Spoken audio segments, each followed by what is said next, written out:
জলসার নামে মেলা করি, জলসার নামে মেলা করি, ইসলামকে করি অপমান। নাচি নবীর হাদিস না মানি কোরআন বাইরে, নাচি নবীর হাদিস না মানি কোরআন। ঈদের বাজার মার্কেটে দেখো কত মানুষের ঢল, ওরে জালসার মেলাই নর নারী করে ঝলমল। ঈদের বাজার মার্কেটে দেখো কত মানুষের ঢল, জলসার মেলায় কত নারী করে ঝলমল।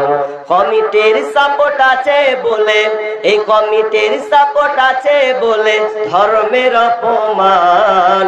নাচিনি নবীর হাদিস না মানি কোরআন, মোরা নামের মুসলমান মোদের কেমন যে ঈমান।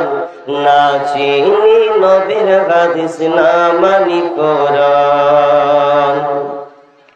জলসার নামে ডেলিগেট করে মানুষ খাবে বলে, খাওয়া দাওয়া শেষ হলে ভাই বাড়ির টান মারে। জলসার নামে ডেলিগেট করে মানুষ খাবে বলে, খাওয়া দাওয়া শেষ হলে ভাই বাড়ির টান মারে। প্যান্ডেলের তলা করলি খালি, ও মুসলমান প্যান্ডেলের তলা করলি খালি, ধর্মের অপমান। নাচিনি নবীর হাদিস না মানি কোরআন ভাইরে, নাচিনি নবীর হাদিস না মানি কোরআন। হাসর মিজান পুরুষে রাতে কেমনে হইবে পার, পার না হতে পারলে মোদের হবে জাহান্নাম। হাসর মিজান পুরুষে রাতে কেমনে হইবে পার, পার না হতে পারলে মোদের হবে জাহান্নাম। হেদায়াতের নূর দাও হে প্রভু, হেদায়াতের আলো দাও হে প্রভু, তুমি যে রহমান। নাচিনি নবীর হাদিস না মানি কোরআন, মোরা নামের মুসলমান মোদের কেমন যে ঈমান। নাচিনি নবীর হাদিস না মানি কোরআন ভাইরে, নাচিনি নবীর হাদিস না মানি কোরআন। রব্বুল আলামিন সূরা হুজরাতের 49 নম্বর সূরার 12 নম্বর আয়াতে আল্লাহ বলছেন, ইয়া আইয়ুহাল্লাযীনা আমানু, হে ঈমানদারেরা, ইস্তানিবু, ইস্তানিবু দূরে থাকো, কাসীরাম মিনাজ যন্নি, কারণ অনেক অনুমান থেকে, অনেক ধারণা সন্দেহ থেকে তোমরা দূরে থাকো।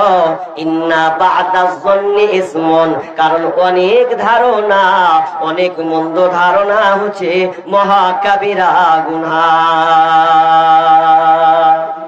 আগে এটাকে শেষ করে দিই। সন্দেহ করা যাবে না, খারাপ ধারণা করা, খারাপ সন্দেহ করা এটা যাবে না, এটা হারাম। কারো ব্যাপারে আপনি খারাপ ধারণা করতে পাবেন না। তাহলে একটা ঘটনা বলি। আবু দাউদের একটা হাদিস আছে, ইমাম হাসান বসরি রহমতুল্লাহ আলাই, তিনি একজন বড় বড় দামি গুণী মানুষ। তিনি রাস্তা দিয়ে হাঁটছেন, পাশে নদী, নদীটার নাম কি? দজলা নদী। এই দজলা নদীর পাশ দিয়ে হাঁটছেন, পাশে একটা ছেলে আর একটা মেয়ে, মাথার মেয়েটা ছেলের মাথার রাঙে, উরু রাঙের উপরে মাথা দিয়ে ঘুমিয়ে আছে, আর ছেলেটার হাতে বোতল আছে, বোতলটা ধরে ও একবার খাচ্ছে, ও মেয়েটাকে একবার খাওয়াচ্ছে। হাসান বসরি রহমতুল্লাহ আলাইহি যখনই এই দৃশ্যটা দেখতে পেয়েছেন, এটা তো খুব খারাপ জিনিস, এটা নোংরা, একটা ছেলে মেয়ে এলো দিনের বেলা প্রকাশ্য আলোতে এ নদীর ধারে, তারা দুজনে কত নোংরাতে মেতে আসে। তারা মনে হয় মদ শরাব পান করছে, আর মেয়েটাকে নিয়ে দিনের আলোকে যেন তারা মেতে উঠেছে, অশ্লীলতায় যেন তারা ডুবে আসে। এটা কে ধারণা করলো? তো ইমাম হাসান বসরি রহমাতুল্লাহ আলাইহি ধারণা করছেন। ধারণা করতে করতে করতে এক পর্যায়ে মুখটাকে তিনি ফিরিয়ে নিলেন। এর মুহূর্তে দজলা নদীর উপর দিয়ে এমন একটা ঝড় আসলো, ওই ঝড়ে যে একটা নৌকা ছিল, নৌকাটা পাল্টি খেয়ে গেল। আপনার কিনা ডাঙ্গাতে আসার আগে পাল্টি খেয়ে নিল। আর যেমনই পাল্টি খাওয়া, বসে থাকা যুবকটা মারলো দৌড়, নদীতে সে ঝাঁপিয়ে পড়লো। যেমন ঝাঁপিয়ে পড়া, নিজের জানকে বাজি রেখে 7 জন 8 জন 10 জন যাত্রীকে যেন সে উঠিয়ে নিল। উঠিয়ে নেওয়ার পর এবার হাসান বসরিও যেন ছুটে গেছেন। ছুটে যাওয়ার পর মুখখানকে বারবার টানছেন। এবার ছেলেটা বুঝতে পেরেছে, না, আমাকে মনে হয় হুজুর আমাকে ঘৃণা করছে, কেন বারবার মুখটাকে টানছেন। এমন সময় বলছেন, হুজুর আপনি আমাকে দেখে বারবার মুখটাকে সরিয়ে নিচ্ছেন, তবে আপনি শুনেলেন, আপনি মনে হয় আমার ব্যাপারে কোনো খারাপ ধারণা করে নিয়েছেন। তবে শুনেলেন, আমি কোনো খারাপ ছেলে নয়। আপনি যে মেয়েটাকে দেখেছেন, এই মেয়েটা কিন্তু অন্য কোনো মেয়ে নয়। এই নারীটা হচ্ছে আমার মা। এ হচ্ছে আমার মা। আমার মা খুব অসুস্থ, আর আমি আমার মাকে বারবার পানি পান করাচ্ছিলাম। পানি কেন পান করাচ্ছিলাম? আমার মা খুব অসুস্থ, আর রোদের সময় খরা রোদ, আর এই সময়তে পিপাসা পেয়েছে, তৃষ্ণা পেয়েছে। এই জন্য বোতলে করে দজলা নদীর পানি নিয়ে এসে আমরা দুজনে খাচ্ছি, আর আপনি আমাদেরকে ঘৃণা করছেন। আসলে আমরা সেই রকম টাইপের নয়, কারণ এই মেয়েটা হচ্ছে আমার মা। যখনই এই কথা বললাম, ইমাম হাসান বসরি রাহমাতুল্লাহ আলাইহি যেন নিজেকে লজ্জিত হয়ে গেলেন। আহারে, কেন আমি ধারণা করতে গেলাম, কেন আমি সন্দেহ করতে গেলাম যে এটা অমুক আর এটা তমুক। আসলে তো সেটাই নয়। সঙ্গে সঙ্গে ইমাম হাসান বসরি রাহমাতুল্লাহ আলাইহি বলছেন, ভাইয়া আপনি আমাকে ক্ষমা করে দেন, আমি বুঝতে পারি নাই, আল্লাহ তুমি আমাকে ক্ষমা করে দাও। এভাবে সে নিজেকে অনুতপ্ত হয়ে গেল। বন্ধুরে আমার, বলতে চাইলাম, আপনি কোন ব্যক্তির ওপরে খারাপ ধারণা করতে পারেন না। খারাপ ধারণা করা যাবে না, তবে ভালো ধারণা করতে পারেন। কেমন? একটা ছেলে পড়াশোনা করছে, আপনি বলছেন ছেলেটা খুব মেধাবী হবে, আমার ধারণা, আমার বিশ্বাস ছেলেটা একদিন বড় হবে। আপনি ভালো কিছু প্রশংসা করতে পারেন। চায়ের দোকানে চা খাচ্ছেন, খেতে খেতে বলছেন, আরে জয়দুর দেখছি নামাজ ভালোই পড়ছে রে, 5 ওয়াক্ত একদম জামাতের সঙ্গে পড়ছে, তো খুব আর নাম ধাম, আর সবাই আর প্রশংসা করছে, তো এ পড়ছে, তো এ একদিন এরকম এরকম হবে, এ টাইপের নামাজি হবে। আপনি ধারণা করে একটা কারোর সঙ্গে যুক্ত করে দিন ভালো দিক দিয়ে, তাহলে এটা করা যায়, কিন্তু খারাপ ধারণা করা যাবে না। একটা লোক এশার নামাজ পড়লো, এশার নামাজ পড়ার পরে 2 রাকাত সুন্নাতে মুআক্কাদা পড়লো, আর বেতর পড়লো না, পড়ে বাড়ি চলে গেল। তো বাকি লোকগুলা বলছে, দেখ কত নামাজ চোর, বেতরে নামাজ পড়লে নাও, 2 রাকাত নামাজ পড়ে বাড়ি হেঁটে দিলে। আপনি ধারণা করে দিলেন তার ব্যাপারে, কিন্তু আপনি কি জানেন যে বেতরটা কেন পড়লো না? হতে পারে ওই বেতর এই জন্য পড়লো না যে হয়তো রাত্রে উঠে তাহাজ্জুদের সালাত পড়তে পারে, কোনোদিন পড়েনি, আজ ওর ইচ্ছা হয়েছে আমি তাহাজ্জুদের নামাজ পড়বো, তাই সে বেতর পড়লো না। তাহলে আপনি খারাপ ধারণা করলেন। এই ধারণা করা যাবে না। আমি আপনার এই গ্রামের একটা ইমাম, ধরেন এটা একটা ইমাম, আপনার মসজিদ কোথায় গো? মাদ্রাসা নাকি? এই মাদ্রাসা।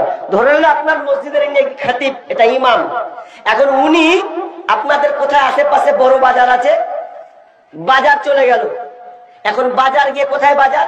তো বাজারটা দেখলাম আপনাদের ওই চেকপোস্টের সাইডে একটা বাজার দেখলাম, তাহলে ওটা বড় একটা বাজার। ওই বাজার গেল, সাথে 2টা মেয়ে আছে আর 2টা বরখা পরে আছে। এবার এখানকার লোক জেনে যেতে মৌলবীকে দেখ 2 না গেলে ঘুরছে। হাজি এর মন তো ফেটে যাবে, কি ব্যাপার 2 না গেলে ঘুরছে, তো কি সন্দেহ করছে আমাকে দেবে, চল না দেখি না 2 না কে আছে, মৌলবী সাহেব 2 না গেলে ঘুরবে এরকম বরখা পরে, নিশ্চয় তো ভুল কোনো কারবার আছে, চল।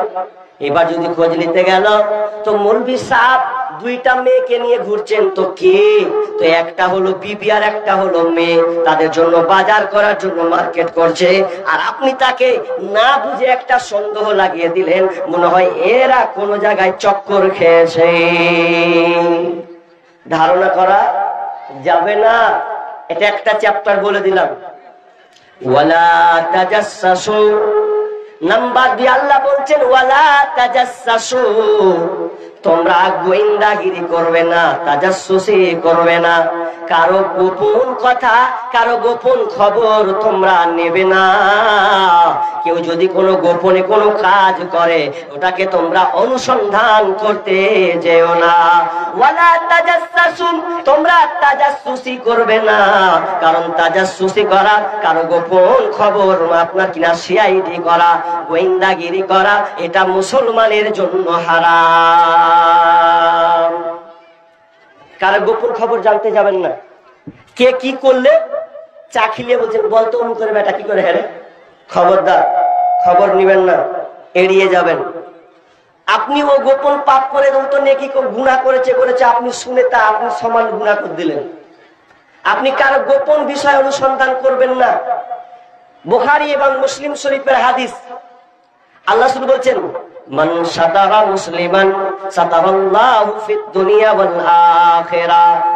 বিশ্ব নবী বলছেন, কোন মুসলমান যদি কোন মুসলমান ভাইয়ের কোন গোপন পাপকে ঢেকে রাখে, কোন মুসলমান যদি কোন মুসলমানের পাপকে গোপন করে দেয়, ঢেকে দেয়, আল্লাহ তাআলা বলছেন আমি তার ইহকাল এবং পরকালে তার পাপটাকে আমি গোপন রেখে দেব।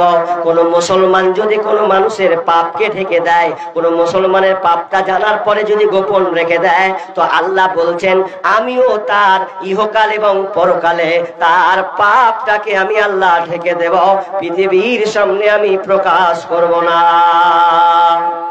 বুখারী মুসলিমের riwayat বলা হয়েছে, যখন আল্লাহ তাআলা বিচারের মাঠে বিচার করবেন, বিচার করার পর বান্দাকে তার আকা পর্দা দিয়ে তাকে এড়িয়ে দেবেন।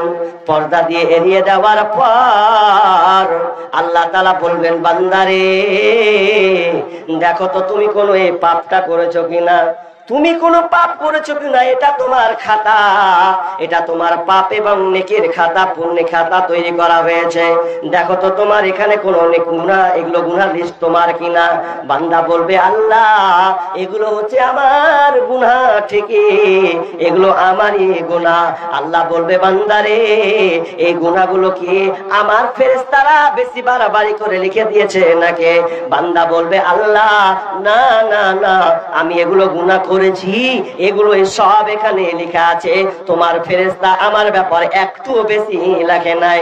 তখন আমার আল্লাহ বলবেন বান্দারে তুমি যে এই পাপগুলো করেছো, তোমার পাপটাকে আমি ঢেকে দিলাম, এই জন্য ঢেকে দিলাম, তুমি অমুক ব্যক্তির পাপকে ঢেকেছিলে দুনিয়াতে, ওই পাপটা জানার পরেও তুমি মানুষের কাছে বলে বেড়াওনি, এই জন্য আমিও আল্লাহ তোমার পাপটাকে ঢেকে দিলাম, আমি বিচারের মাঠে প্রকাশ করলাম না।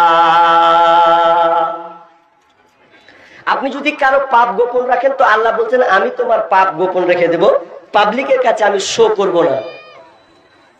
আর একটা হাদিস বলি, তাহলে আপনি ক্লিয়ার। আল্লাহ রাসূল কতটা কঠোর থাকতেন, কাউরি কোনো গোপন কথা জানতে চাইতেন না। দলিল আপনাকে বুখারী থেকে দলিলটা দিচ্ছি। কি? মাইজ বিন মালিক গুনাহ করে দিয়েছে, গুনাহ করে দেওয়ার পর আল্লাহ রাসূলের কাছে এসে বলছেন, ইয়া রাসূলুল্লাহ আমি গুনাহ করেছি, পাপ করেছি, তো আপনি আমাকে পবিত্র করে দিন। মাইজ বিন মালিক বলছেন, ইয়া রাসূলুল্লাহ আপনি আপনাকে তাহির নি, ইয়া রাসূলুল্লাহ আপনি আমাকে পরিপাক করে দেন, পবিত্র করে দেন। বিশ্বনবী বলছেন মাইজ বিন মালিক রে, ইরজি, বাড়ি ফিরে যাও, ওয়াস্তাগফিরকা ওয়া ওয়াস্তাগফার, তুমি ইস্তিগফার করো, ওয়া তুবু ইলাই, এবং তুমি আল্লাহর কাছে তওবা করো। মাইজ বিন মালিক কি আল্লাহ রাসূল বলেন, মাইজ বিন মালিক তুমি বাড়ি যাও, বাড়ি গিয়ে তুমি আল্লাহর কাছে তওবা ইস্তিগফার করো, আল্লাহ তোমাকে ক্ষমা করে দেবেন। মাইজ বিন মালিক বলছেন আমার সহ্য হলো না, আবার বিশ্বনবীর কাছে গেলাম। বিশ্বনবীর কাছে গিয়ে দ্বিতীয়বার আবার বলছেন ইয়া তাইনি ইয়া রাসূলুল্লাহ, আপনি আমাকে পরিপাক করে দেন, পবিত্র করে দেন। বিশ্বনবী বলছেন মাইজ রে তুমি বাড়ি যাও, বাড়ি গিয়ে তুমি আল্লাহর কাছে তওবা ইস্তিগফার করো, তুমি আল্লাহর কাছে ক্ষমা ভিক্ষা চাও, আল্লাহ তোমাকে ক্ষমা ভিক্ষা করে দেবে। মাইজিন মালিক একবার নয়, দুইবার নয়, তিনবার যেন আল্লাহ রাসূলকে বলছেন। 4 বারের বেলা আবার গিয়ে তিনি আল্লাহ রাসূলকে বলছেন আল্লাহ রাসূল আপনি আমাকে পবিত্র করে দেন। বিষ্ণু বলছেন কেমন কথা, আমি লোকটাকে 3 বার যেতে বললাম, আবার 4th বার এসে আমাকে বলছে। বিষ্ণু বলছেন মাইজ নাকি মাথা আমার ব্রেন টাল নাকি, মাইজ মাল নাকি লাইসা বিমাজনুন। সাহাবীরা বলছেন না তিনি পাগল নয়, মেন্টাল নয়, কারণ সে কোনো পাগল নয়। তাহলে পাগল যদি না হয় তাহলে ও কেন আমার কথা বোঝে না? এভাবে 4 বার গেল, আবার 5 বারের বেলা বলছে ইয়া রাসূলুল্লাহ আপনি আমাকে পবিত্র করে দেন। বিশ্বনবী বলছেন মাইজ এটা কেমন কথা, তোমাকে যেতে বললাম তুমি যাচ্ছ না। শুধু তাই নয়, বিশ্বনবী রেগে গিয়ে বলছেন আরে ও কি মদ পান করেছে, আশারিবুল খামরা, ও কি মদ পান করেছে? সাহাবীরা বলছেন না ও মদ পান করেনি, ও কোনো মাতাল নয়, ও হুশের মধ্যে আছে। বিশ্বনবী এবার বলছেন মায়েজ রে কি থেকে তোমাকে পবিত্র করব বলো। এবার বলছেন ইয়া রাসূলুল্লাহ আমি জিনা করে দিয়েছি, আপনি আমাকে পবিত্র করে দেন। বিশ্বনবী বললেন মায়েজ কথাটা ভালো করে বললাম, দেখো তুমি কি কথা বলতে চাচ্ছ, জেনা করেছো? বলছে হ্যাঁ আমি জেনা করেছি। কেমন জেনা করেছো? মাইজ বলছে ইয়া রাসূলুল্লাহ একটা বৈধভাবে স্বামী স্ত্রী যেভাবে মিলন করে আমি অবৈধভাবে সেটা কাজ করে দিয়েছি।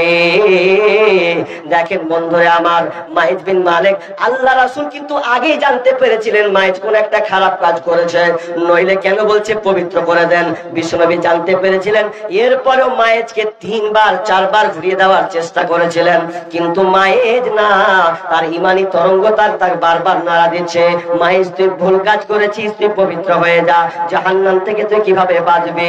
এই জন্য আমি বারবার এসেছি। আর আল্লাহ রাসূল বলছে না তুমি পবিত্র করার আগে কি তুমি নিজেকে আল্লাহর কাছে সারেন্ডার হয়ে যাও। কথাটা লম্বা করছি না, কি বলছি? মাইজের কথা আল্লাহ রাসূল শুনতে চাইছে না, বারবার বলছে যাও আল্লাহর কাছে ক্ষমা ভিক্ষা চাও। 4 বার 5 বার হয়ে যাচ্ছে, 5 বারের বেলা বলছে যে তুমি কি গুনাহ করেছো বলো তো, কি পাপ করেছো তুমি? বুঝে জিনা করে দিয়েছি। তার মানে কারো গোপন কথা শোনা কত খারাপ জিনিস, আল্লাহ রাসূল শুনতে চাচ্ছেন না, এড়িয়ে দিচ্ছেন আল্লাহর কাছে ক্ষমা চাও। আর আমরা কি করছি? গোপন পাপ আমরা অনুসন্ধান করে আমরা জানতে চাইছি। নাম্বার 3 নম্বর আল্লাহ সুবহানাহু ওয়া তাআলা বলছেন ওয়ালা তাজাসসু ওয়ালা ইয়াকতাব বা'দুকুম বা'দা আইয়ুহিব্বু আহাদুকুম আইয়াকুলা লাহমা আখিহি মাইতা। আল্লাহ সুবহানাহু ওয়া তাআলা বলছেন তোমরা এক অপরে গীবত করো না, ওয়ালা ইয়াকতাব বা'দুকুম বা'দা এক অপরে তোমরা গীবত করবে না। আইয়ুহিব্বু আহাদুকুম আইয়াকুলা লাহমা আখিহি তোমরা কি চাইবে তোমার মৃত ভাইয়ের মাংস খেতে? তোমরা কি চাইবে মৃত ভাইয়ের মাংস খেতে?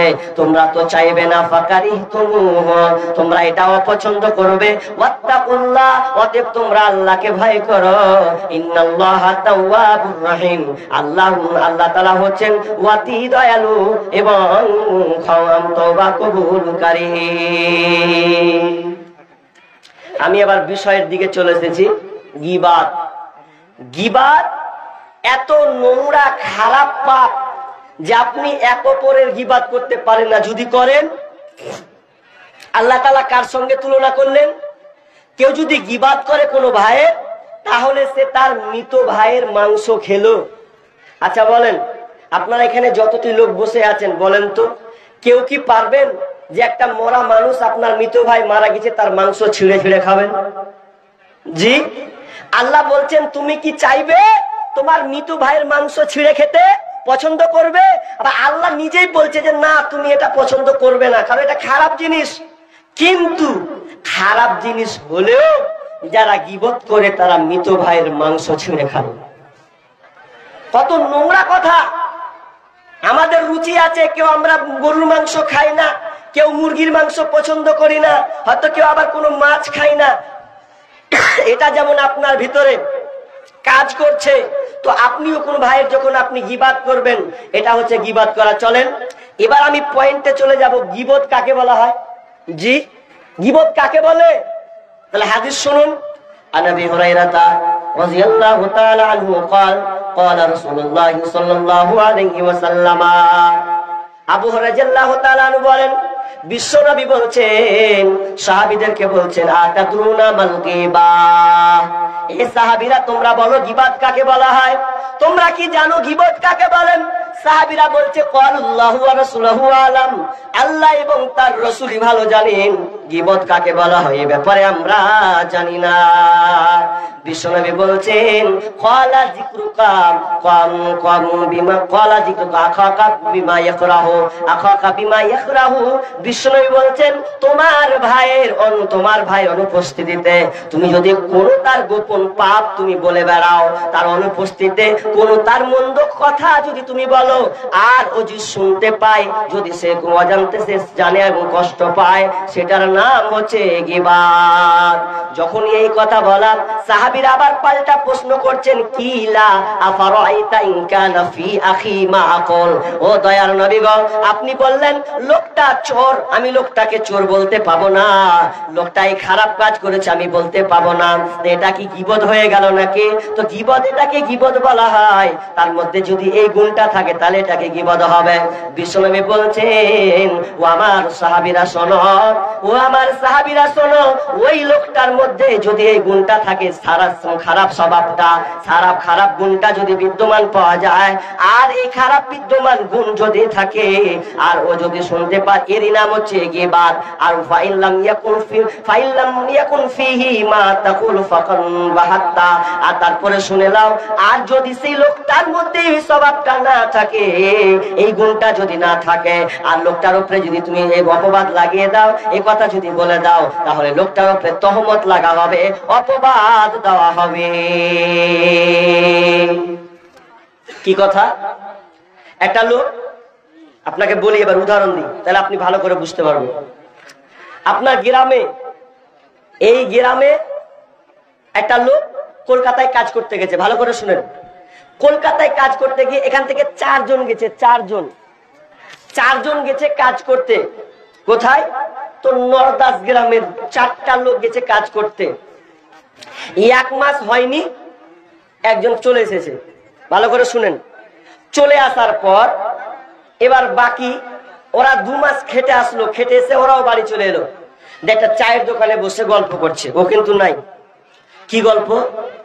ওরা বলছে, হ্যাঁ আমার এই গ্রামের শফিকুল, ও যে আমাদের সঙ্গে ছিল,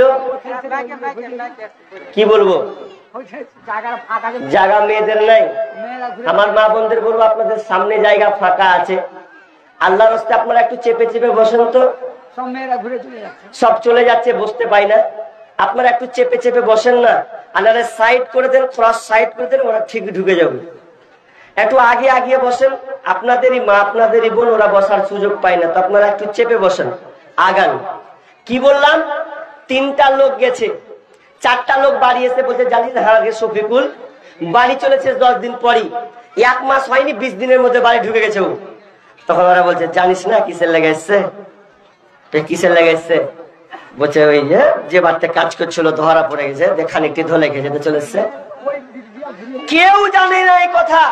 কে জানে? তো ওরা 4জনই জানে।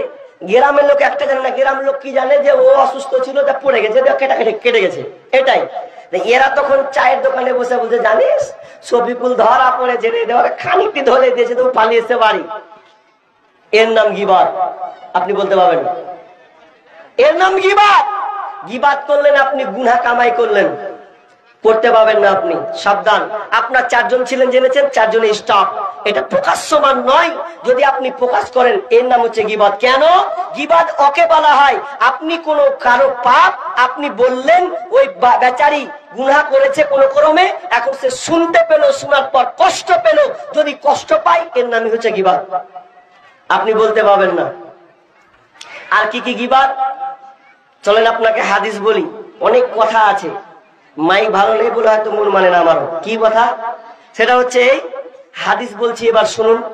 গীবত কাকে বলা হয়? আয়েশা রাদিয়াল্লাহু তাআলা আনহা তিনি বসে আছেন, তিনি নিজে হাদিসটা বর্ণনা করছেন। কি মা আয়েশা রাদিয়াল্লাহু তাআলা বর্ণনা করেছেন, বিশ্বনবীর ব্যাপারে মা আয়েশার কাছে এসে বলছেন, আয়েশা রে বলতো, আমি যে সাফিয়াকে বিয়ে করেছি, এই সাফিয়াটা দেখতে কেমন? এই সাফিয়াটা দেখতে কেমন? তখন বিশ্বনবীকে মা আয়েশা বলছেন, ইয়া রাসূলুল্লাহ, সাফিয়াকে দেখলাম আপনার ঘরে, দেখতে খুব ভালো, তানি কাসীরা, তবে শুনে নাও সাফিয়াটা হয়ে গেছে একটু বেটে। তানি কাসীরা মানে সাফিয়াটা হচ্ছে বেটে, একটু শর্ট সাইজের হয়ে গেছে। যেমন এই কথা বলা, যেমনি বলেছে বেটে, বিশ্বনবী যেন রেগে গেলেন, দিয়ে বলছেন, আয়েশা তুমি এমন নোংরা একটা কথা তুমি বলেছো, এত ডিপ নোংরা কথা বলে দিয়েছ। তুমি যে বেটে কথা বললে, এটা হলো গীবত করা, এটা হচ্ছে গীবত করা। অতএব তুমি এটা যেটা বলেছো, এই গুনাহটা যদি কোনো সমুদ্রে ফেলে দেওয়া হয়, সমুদ্রের পানি বিষাক্ত হয়ে যাবে, সমুদ্রের পানি বিষাক্ত হয়ে যাবে। জিজ্ঞাসা করিলেন নবী মা আয়েশার তরে, সাফিয়াকে দেখলে কেমন তোমারই নজরে? কহিলেন মা আয়েশা নবীর কাছেতে, দেখিতে সুন্দরী বটে মোর নজরেতে, এদিক ওদিক আমি দেখিলাম সাফিয়ার, সব কিছু ভালো গো নবীজি আমার, কিন্তু অনেক বেটে দেখি মোর নজরেতে, সাফিয়াকে দেখিলাম আপনার ঘরেতে। নবীজি কহেন, তবে আয়েশার সনে কি কথা বলিলে তুমি তোমার জবানে? হাই আয়েশা ছোট কথা জবানে তোমার, কেন বা বললে তুমি জন্যে সাফিয়ার? একটুখানি বেটে কথা সমুদ্র পানিতে বিষাইলে বিষাক্ত হবে, সন্দেহ নাই তাতে। এই জন্য মা বোনেরা হও সাবধান, পরনারী দোষ ত্রুটি দিবে না কখন। মা আয়েশা রাদিয়াল্লাহু তাআলা কে বুঝনে বলেছেন, আয়েশা তুমি সাফিয়ার ব্যাপারে শর্ট কথা বলেছো, এটা বড় একটা গীবত হয়ে গেছে, অতএব এটা ডিপ নোংরা কথা হয়ে গেছে, এটা মহা পাপের মধ্যে চলে গেছে। ইব্রাহিম বিন আদম কোন একটা এলাকা দাওয়াত খেতে গেছেন, দাওয়াত খেতে বসেছেন, 5-7 জন দাওয়াত পেয়েছে, একটা বাড়িতে 7-8 জন দাওয়াত পেয়েছে। এই 7-8 জন দাওয়াত যখন পেয়েছে, এরা তখন খেতে বসেছে, তার মধ্যে একজন লোক কিন্তু আসেনি, সিলেক্ট করে দিয়েছে। তার মধ্যে 5 জনের মধ্যে একজন বলছে, কি বলছে, ওরে অমুক জনা যে আসেনি। তখন একজনা বলছে, ও মোটা, ওই লেগে হাঁটতে পারে না, ওই জন্য আর লেট হয়ে গেছে। যেমনই বলা যে লোকটা মোটা, ওই লেগা ওয়ার লেট হচ্ছে হাঁটতে। ইব্রাহিম বিন আদম সঙ্গে সঙ্গে খেলনা মসজিদ ছেড়ে চলে গেল, এবং তিনি বলতে লাগলো, যেখানে গীবত করা হয় সেখানে দাওয়াত খাওয়া যাবে না, ওখানে বসা যাবে না, কারণ অন্য ভাইয়ের এখানে গীবত করা হলো। আর ইব্রাহিম বিন আদম নিজেকে বলছে, ওরে তোর কারণে আমাকে লোকের গীবত শুনতে হলো, তুই যদি খিদা না পেতিস, তোকে যদি ভোগ না লাগতো, তাহলে তোকে এখানে আসতে হতো না, আর গীবতের কথা শুনতে হতো না। গীবত খুবই মারাত্মক জিনিস, খুবই ডেঞ্জারাস। জি, কেউ যদি কাউকে বলে, কালঠির কথা শুনেছিস, একটা মেয়ে কালো, আপনি কালঠি বলে দিলেন, গীবত। কারো যদি নাকটা বোচা হবে, এ বোচাকে ডাক, গীবত। আপনি কারো নাক বোচা বলতে পাবেন না, কাকে ন্যাংরা বলতে পাবেন না, কাউকে কানা বলতে পাবেন না। যদি এবার বলেন, এর নাম হচ্ছে গীবত করা। জি, এগুলো থেকে বাঁচতে হবে। গীবত কত নোংরা জিনিস, কত খারাপ জিনিস, আপনাকে আমি একটা একটা করে হাদিস বলছি, চলেন। বিশ্বনবী বলছেন, আল্লাহ রাসূল বলছেন যে কিয়ামতের ময়দানে যখন বিচার ফায়সালা হবে, বিচার ফায়সালা হওয়ার সময় তখন আল্লাহ তাআলা বান্দাকে যখন আমলটা দিয়ে দেবেন, আমলটা দেওয়ার পর সে নিজেকে আমলটাকে পড়বে, ফায়াকুলু ইয়া রাব্বি ফাআইনা হাসানাতু কাযা ওয়া কাযা। আল্লাহ, আমার যে ভালো ভালো নেকিগুলো ছিল, এই নেকিগুলো কোথায় গেল? এই নেকিগুলো তো আমি দেখতে পাচ্ছি না। আমার নামাজের নেকি কোথায়? আমার হজের নেকি কোথায়? আমার দানের নেকিগুলো কোথায়? এগুলোর নেকি তো আমি একটাও দেখছি না। তখন আল্লাহ বলবেন, ফায়াকুলু মুহিয়াত বিইকতিয়াবিকান নাস, ও আমার বান্দা শোনো, তুমি যার গীবাত করেছো, যার তুমি পরনিন্দা করেছো, সেই গীবাত করার কারণে তোমার নামাজের নেকি, তোমার রোজার নেকি, তোমার দানের নেকি আমি আল্লাহকে পাল্টা রিটার্ন দিয়ে দিয়েছি। সেদিন কি আফসোস করবে? আফসোস করবেন, এমন আফসোস। বিশ্বনবী বলছেন, আমার সাহাবীরা বলেন, আতাদরুনা আমাল মুফলিস, অসহায় ব্যক্তিকে, দারিদ্রকে, কৃপণকে বিশ্বনবী বলছেন, কৃপণ কাকে বলা হয় তোমরা বলো। সাহাবীরা বলছেন, ক্বালুল মুফলিসু ফিনা মান লা দিরহাম লাহু ওয়ালা মাতা। বিশ্বনবী সাহাবীরা বলছেন, ইয়া রাসূলুল্লাহ, গরীব তো ওই ব্যক্তি, অসহায় তো ওই ব্যক্তি, কৃপণ তো ওই ব্যক্তি যার মাল ধন নাই, যার টাকা পয়সা নাই, সে হচ্ছে গরীব, সে হচ্ছে অসহায়। কিন্তু আল্লাহ রাসূল বললেন, ও আমার সাহাবীরা, না না না, ওই লোকটা অসহায় নয়, ওই গরীবটা নয়। তবে শুনে নাও, আমার উম্মতের মধ্যে কিছু লোক সেদিনকে কিয়ামতের মাঠে উঠবে। সে উঠবে নামাজ নিয়ে, রোজা নিয়ে, হজ নিয়ে, যাকাত নিয়ে, ভালো ভালো ইবাদত নিয়ে সে বিচারের মাঠে উঠবে, কিন্তু সেগুলো তার কোনো কাজে আসবে না।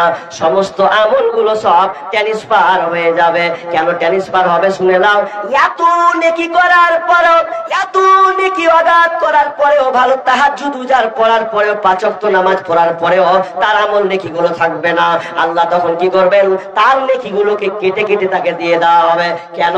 যে ও তার কারো গীবত করেছেন, কাউকে গালি দিয়েছেন।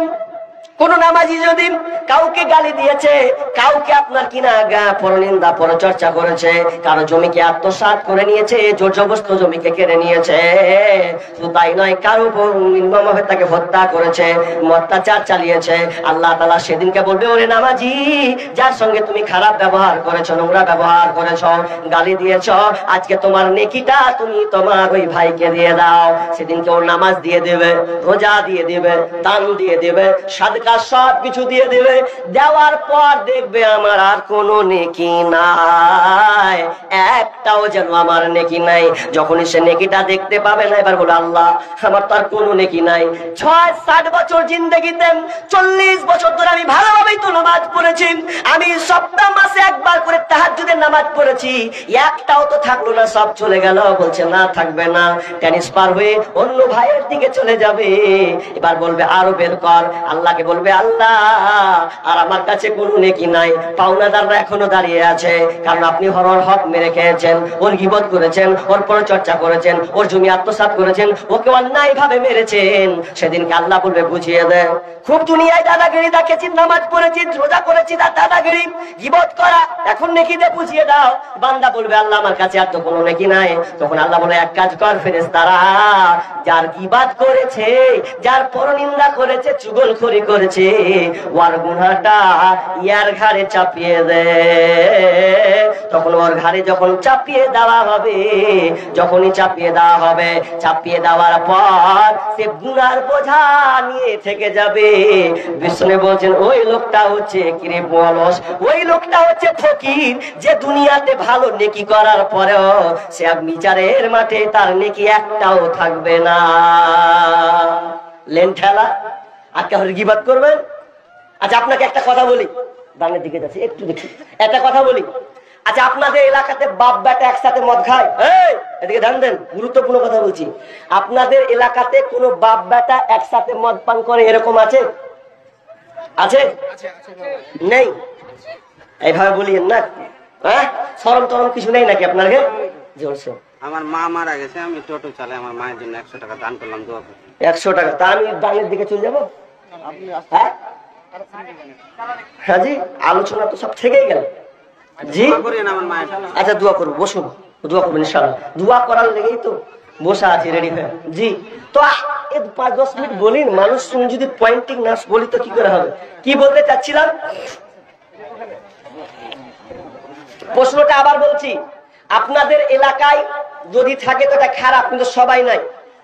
বেশিরভাগ মানুষ আমাদের মুসলিমদের মধ্যে মদ পান করে, আছে না নাই? নাই, আছে। কিন্তু মদ পানটা কিন্তু প্রকাশ্যে করে না। প্রকাশ্যে করে? প্রকাশ্যে করে? প্রকাশ্যে হয় না। এটা ওদের জায়গা লাগে, জায়গা লাগে না? ওরা জায়গাতে বসে 4টা বন্ধু বসবে আর চানা আর কি কয় ওগুলা, কি ওগুলা খাবে আর বোতল নিয়ে আর বসবে, ভালো জায়গায় লোকালয়ে লুকিয়ে খাবে ওরা। কিন্তু ভালো করে শুনেন, গিবাত কত খারাপ। আপনাকে উদাহরণটা কেন দিচ্ছি, বাপ বেটা একসাথে মদ খেতে গেলে একটা লজ্জা ভাব, বাপের সঙ্গে খাবো ঘরে না, আব্বা খেয়েছে আলাদা, আমি আলাদা। বাপ বেটা খায় কিন্তু একসাথে খাই না, আলাদা খায়। কিন্তু শুনেন, এর চাইতে দারুণ চরম নোংরা, চরম অপরাধ হচ্ছে কি,